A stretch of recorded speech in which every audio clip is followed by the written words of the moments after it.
8월 16일 오늘 만나 성경 말씀은 스가랴 9장 9절과 16절 말씀입니다. 도성 시온아 크게 기뻐하여라. 도성 예루살렘아 환성을 올려라.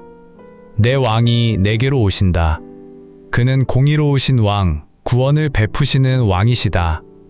그는 온순하셔서 나귀, 곧 나귀 새끼인 어린 나귀를 타고 오신다.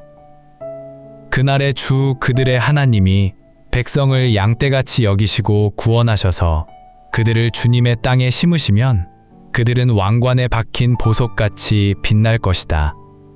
아멘.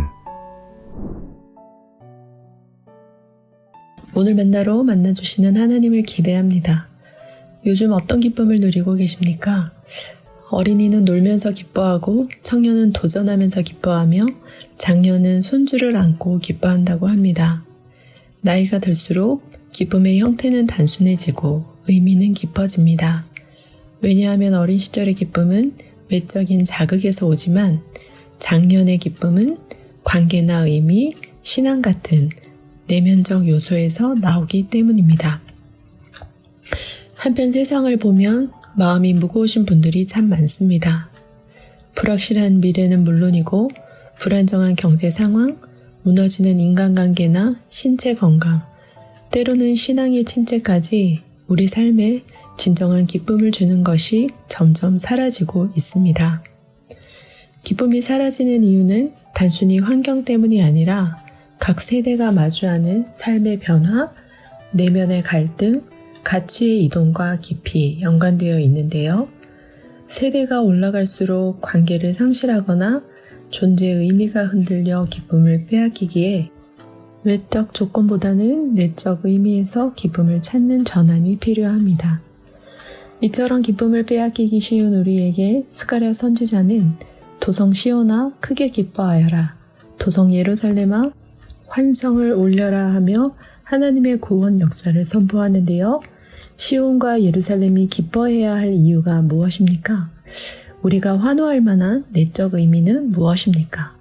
스가랴 9장 9절 말씀에 의하면 첫째, 나의 왕이 나에게로 오시기 때문입니다.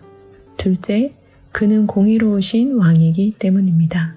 셋째, 구원을 베푸시는 왕이기 때문입니다. 넷째, 어린 나귀를 타고 오실 정도로 겸손하시기 때문입니다. 사랑하는 성도 여러분, 어떤 왕, 어떤 메시아를 기대하십니까? 전쟁의 말이나 병거가 아닌 나귀를 타고 겸손하게 입성하신 메시아, 무력이 아닌 평화로 통치하시는 메시아도 괜찮으십니까? 혹시 시대적 상황과 국제 정세를 고려할 때 힘있고 카리스마 넘치는 왕, 강한 군사력과 통솔력을 지닌 왕을 기대하고 계시지는 않습니까? 강한 군사력과 권력으로 로마를 무찌를 정복자 왕을 기대했던 유대인들처럼 우리도 내 방식의 왕을 기대하고 있지는 않은지 오늘 말씀을 통해 점검해야겠습니다.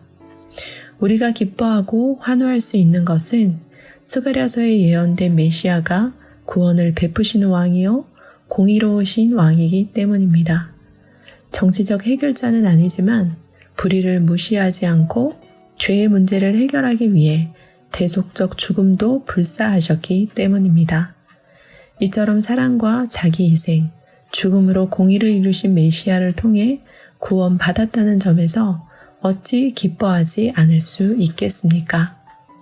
이스라엘을 넘어서 온 세계로 확장된 메시아의 구원과 통치가 나에게로, 우리에게로 임했음을 기억하십시오.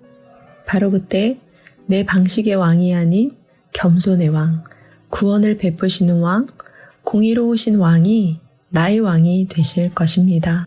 공의로우시고 구원을 베푸실 뿐 아니라 겸손하시기까지 하신 메시아로 인해 크게 기뻐하고 환성을 지르게 될 것입니다. 우리의 삶 가운데 지금도 겸손하게 오시는 왕을 맞이할 준비가 되어 있습니까? 혹시 예수님을 힘있고 발빠른 해결사로만 기대하고 있지는 않습니까?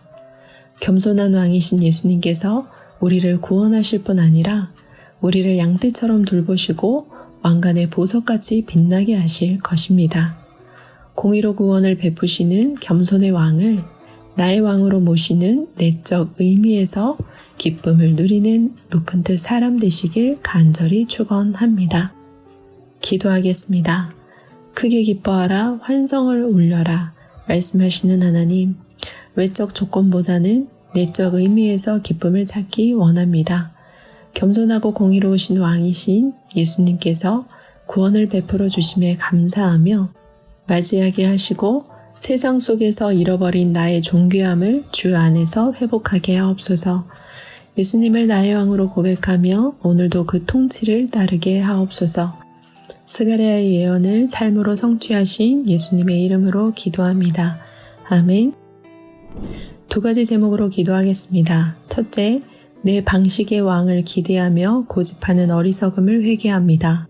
겸손과 공의로 구원을 베푸시는 예수님을 나의 왕으로 모시며 외적 조건보다는 내적 의미에서 기쁨을 찾게 하옵소서. 둘째, 예배를 위해 기도합니다. 예배를 통해 내적 의미에서 기쁨을 찾게 하옵소서. 겸손과 공의로 구원을 베푸시는 예수님을 나의 왕으로 고백하는 예배를 드리게 하옵소서. 두 가지 제목으로 기도하신 후에 개인 기도하겠습니다.